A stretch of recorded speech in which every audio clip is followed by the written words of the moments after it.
عمر سيف واي رقب بوخة يا واي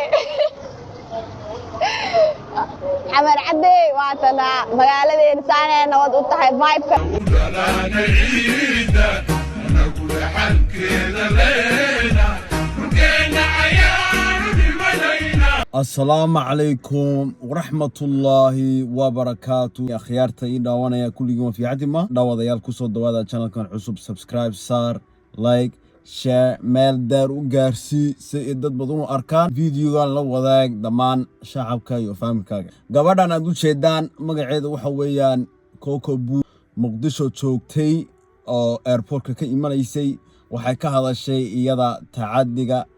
yo aflagaadada yo dhibaatada ay soo martay markay airport ka soo tagaysay waxay tiri jidka iyada maraysay waxa jirtay gaariyo Nissan ku qoran yo Nissan wax easy maaha Nissan waa sirdoonka qaranka waa dad oo dawladda Soomaaliya oo ajaanib bay wataan oo dalka ilaalinaya muhiim yihiin shacabka iyo dadka caanka so iyada waxay ka xanaaqday askarigu si iyada ula dhaqmayso waxay tiri macnaa askartu wuxuu uga la hadlayay sida qof oo maaragtay aan qiimo lahayn iyada waxay tiri sidee anigu oo qof Soomaali ah oo muwaadin ah oo waxaan ku ri dalka Soomaaliya ku soo koray ku soo barbaaray sidaas uu la hadli karaa horta faahfaahinta intaan bilaabin videogan ila daawado walaal jidku u banay adiga banay weer oo wadama kale hadana ku soo noolaanay dadkooda value siinayaan instead of ajnabi. It's so sad no dhulkayga joogo inuu asil ahaado oo anina li insult garay waxyaabo aan ligu sheego like where is the rules wal shacabka rulkoodii aabe askarigu wuxuu yiri ka leexo qof adiga ka muhiim ba maraya qof oo high profile oo madax oo maaragtay foreign affairs minister amba president ba xagan imanaya marka maadaama uu imanaya oo jidka maraya adigu gadaasha soo mar xoogaa iska yasug intuu asaga ka soo baxa meesha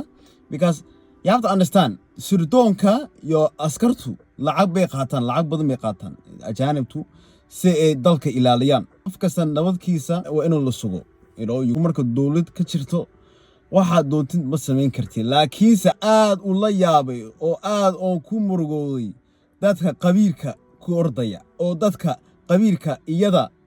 gabadhan Soomaaliyeed qabiilka oo ku oranaya adigu oo maaragtay qabiilkan ka soo jeedo oo baydaba ku soo kortay adigu xil kuma haysid dawladda adigu xaq kuma haysid Soomaaliya 0.5 baa tahay adigu maxaad ka hadli kartaa iska aamus waxaan ku ri nasiib badan tahay adigu askartu adigu ku dili laha ka waran waa laga fiicay waxa noocaas man ya 35 sano bal dagaal ku jirtay reer Soomaaliya haddana wali qabiil ba taagan tahay wali qabiil ba waxaan ku ri waa baad siyaasadeyn qof siyaasad maaha qof qabiil ka shaqeysan maaha waa gabadh Soomaaliyeed oo YouTuber oo ganacsaday maaha qof oo qabiilaysteeyo teeda kale wuxuu yiri ninka askariga uu aflagaaday wuxuu yiri dhilo buu ku tilmaamay waxaas wax la duqaadan karo maaha imagine adigu qof Soomaali ah oo Sacuudi ku nool oo sirdoonka iyo ciidanka Sacuudiga ka shaqeynaya haddana muwaadin Sacuudi ah haddaad ku tilmaamtid dilo haddaad ku tiraadid naagooda walgu xiri lahaa Sacuudiga walaga saari lahaa ma soo sidee qof ajaanib ah sidoo ku oran kara dilo oo sharmuuto oo ku aflagaadin kara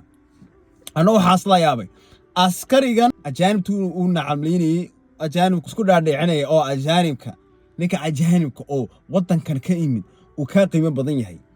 waxaas